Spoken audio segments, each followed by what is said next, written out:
네 번째 챕터에서는 이러한 제품들이 어디에서 어떻게 판매되고 유통되고 있는지에 대해서 살펴보도록 하겠습니다.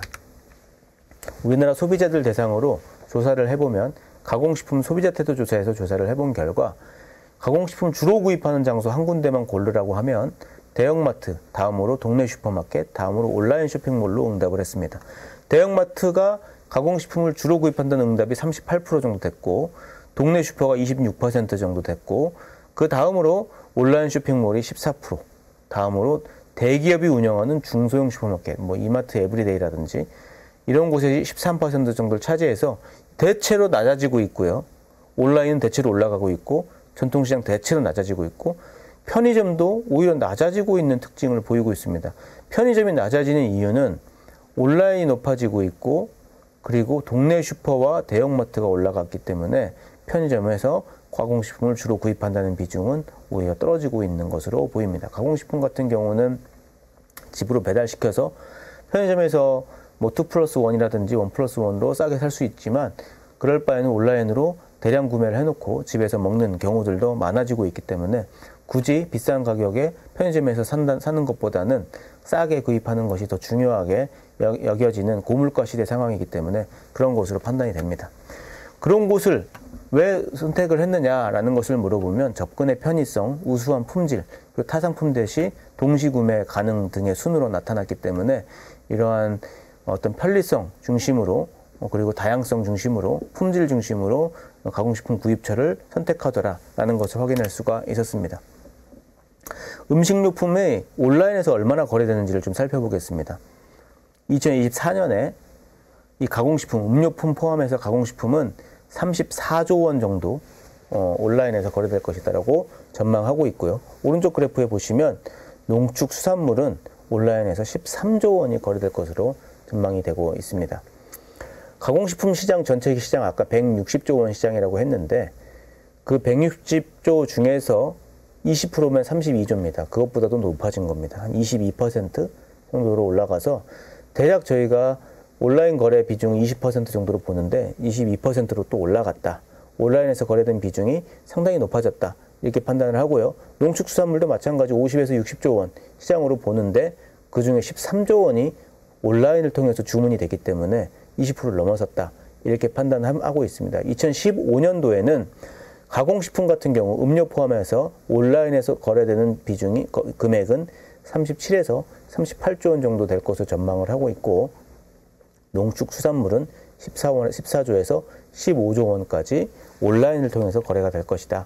이렇게 판단을 하고 있어서 가공식품이든 농축수산물이든 온라인에서의 마케팅, 라이브 커머스라든지 이런 부분들에 있어서 온라인 마케팅을 중요하게 생각을 해야 된다. 그런 시대가 왔다. 이렇게 판단을 합니다. 예전에는 뭐 고기라든지 계란 같은 것들 상할까봐 깨질까봐 온라인 주문 못하던 것들이 지금 안전하게 받고 있고 식품 안전과 관련된 사고들이 생각보다는 뉴스 기사가 많이 안 나오기 때문에 안전하다라는 소비자 인식이 확대된 것으로 보이고 그것들 때문에 아주 신선한 제품들 마저도 온라인으로 거래되는 비중이 많이 높아지고 있다. 이렇게 판단을 합니다.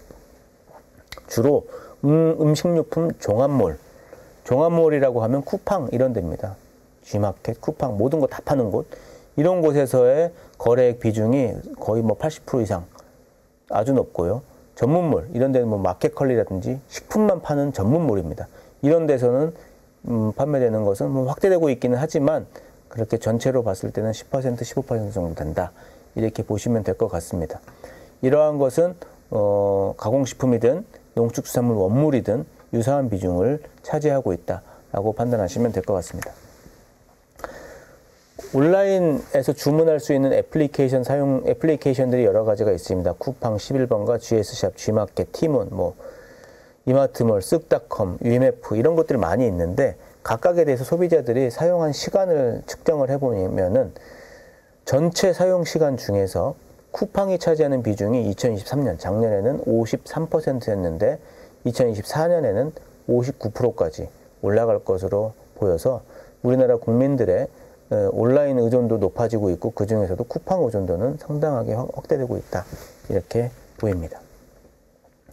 온라인에서 직접 구매하는 것들도 많고 판매하는 부분도 있습니다. 직접 구매하는 것은 이제 분기별로 이게 분기별로 보면은 3천억 정도 되기 때문에 1년 전체로 따졌을 때는 직접 구입하는 게 1조 5천억 원 정도는 될 것이다. 이렇게 보고 있고요. 그 다음에 농축수산물 해외 직접 구매하는 건 그렇게 많지는 않습니다. 1년에 100억 미만으로 농축수산물을 해외에서 직접 구매를 하고 있는 부분이고요. 우리가 판매하고 있는 것은 직접 판매, 우리나라 온라인몰에서 해외 소비자들한테 직접 B2C로 판매하는 것은 이보다도 훨씬 적다. 이렇게 보이고 있습니다. 지금까지 온라인에서의 가공식품과 농축수산물이 어떻게 얼마나 많이 거래되고 있는지를 살펴보았고, 오프라인은 대형마트, 백화점, 대기업이 운영하는 중소형 슈퍼마켓, 그리고 편의점, 이렇게 4가지 정도로 나눠서 보면 각각에서 식품이 어느 정도 판매되고 있는지를 살펴볼 수 있을 것 같습니다. 대형마트, 먼저 왼쪽에 있는 그래프부터 좀 살펴보면 대형마트에서 전체 품목, 식품, 옷, 화장품 이런 거 다 포함해서 전체 매출액을 가지고 지수를 만들어 본 것입니다. 보시면 아래 그램인데 97.2에서 점점 떨어져 올라가기도 하지만 떨어져 지금 90 정도까지 떨어졌습니다. 그러니까 대형마트에서 모든 구매액은 감소했습니다. 평균적으로 떨어졌고 2019년에 비하면 한 7, 8%는 떨어진 걸로 보입니다. 하지만 대형마트에서 판매되는 식품은 역으로 7% 올라갔다. 이렇게 보입니다. 그래서 식품은 7%가 올랐고 다른 전체는 7% 가까이 떨어졌다. 이렇게 판단을 해서 대형마트에서는 기본적으로 식품이 주력이다. 주로 식품의 성장이 대형마트의 어떤 유지를 상당히 돕고 있다. 이렇게 볼 수 있을 것 같고요.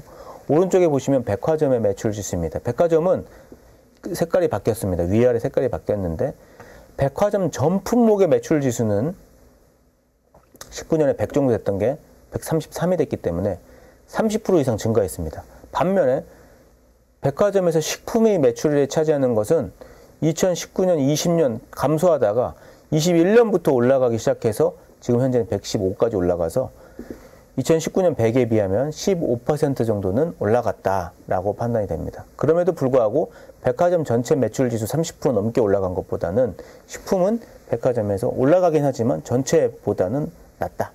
이렇게 판단하면 될 것 같습니다.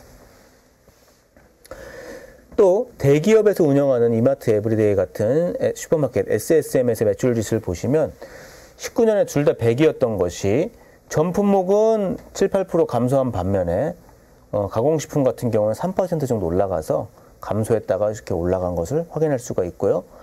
전체 품목은 또 감소했다가 올라간 건 맞습니다. 그래서 SSM 같은 경우는 전체든 식품이든 감소했다가 올라간 거, 최근 들어서 회복이 됐다.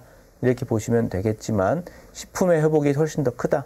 식품은 오히려 성장했다. 이렇게 보시면 될 것 같습니다. 반면에 편의점 같은 경우를 보시면 편의점은 전 품목 매출 지수는 빨간색입니다. 140 정도. 그래서 100에서 140으로 편의점 매출 지수는 상당히 빠르게 증가했다. 근데 그 중에서도 가장 많이 증가한 것은 음료 등 가공식품이 거의 50% 가까이 증가했고 그 외에 즉석, 신선 일부 포함해서 즉석 식품에 가는 경우에는 126.5%. 그래서 가장 이 증가율이 낮고 가공식품은 증가율이 가장 높다. 이렇게 보시면 될 것 같습니다. 지금까지 이 온라인 혹은 오프라인에서의 어떻게 판매되고 있는지에 대해서